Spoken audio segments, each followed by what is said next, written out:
Good morning everybody. कैसे हैं आप सभी? ठीक है। आज का टॉपिक रहेगा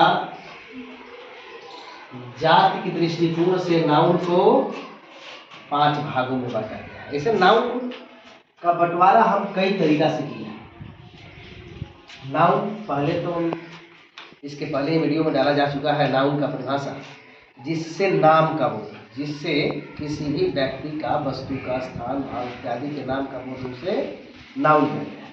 और उस नाउन का बंटवारा हम कई तरीका से किया है। जैसे ही कहता है जाति की दृष्टिकोण से नाउन को भागों में बांटा गया 5 भागों में। गणना की दृष्टिकोण से नाउन को 3 भागों में, countable noun, uncountable noun, proper noun. संख्या के दृष्टिकोण से नाउन को 2 भागों में बांटा गया है, सिंगुलर नंबर, प्लूरल नंबर, जिसे नंबर के दृष्टिकोण से कहा जाता है। लिंग की दृष्टिकोण से नाउन को 4 भागों में बांटा गया है, जिसे जेंडर के नाम से जानते हैं, जिसे मैस्कुलिन जेंडर या masculine noun, family gender, family noun, common gender, neutral gender. ठीक उसी तरह से इन जाति की दृष्टिकोण से नाउन को 5 भागों में बांटा गया है। हम एक एक करके इसका नाम और परिभाषा बोलेंगे, थोड़ा ध्यान रखेंगे, और संभव हो तो एक कॉपी और कलम लेकर साथ में बैठेंगे तो बेहतर होगा। पहला भेद का नाम है प्रॉपर नाउन।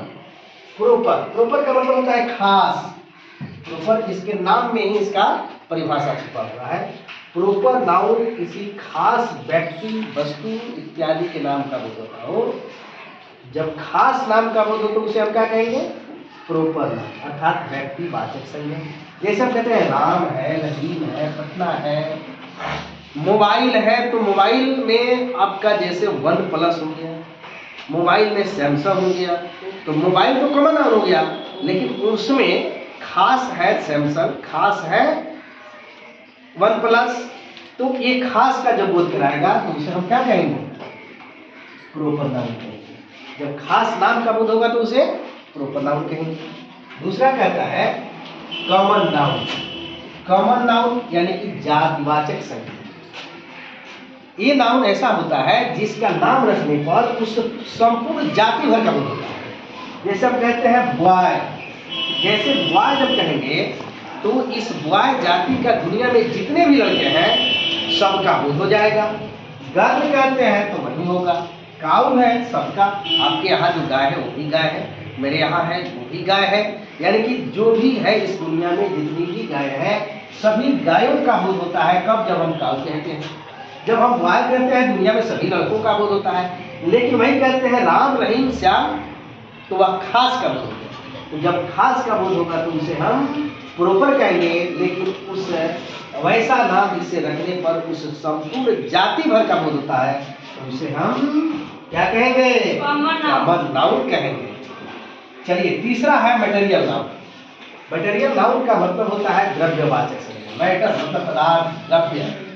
द्रव और द्रव्य में अंतर होता है। द्रव का मतलब हो गया लिक्विड, द्रव, लेकिन ये द्रव्य का मतलब हो गया मैटर, जिसमें सब कुछ आ सकता है। आपको घी है, चावल है, अब जैसे देखिए लोहा है तो वह ठोस है, लेकिन लोहा द्रव नहीं है, वह द्रव्य है। लेकिन वाटर क्या है? वाटर द्रव है। तो ये द्रव्य कहने पर जो द्रव है वे भी इसमें आ जाएंगे। तो ये क्या हो गया?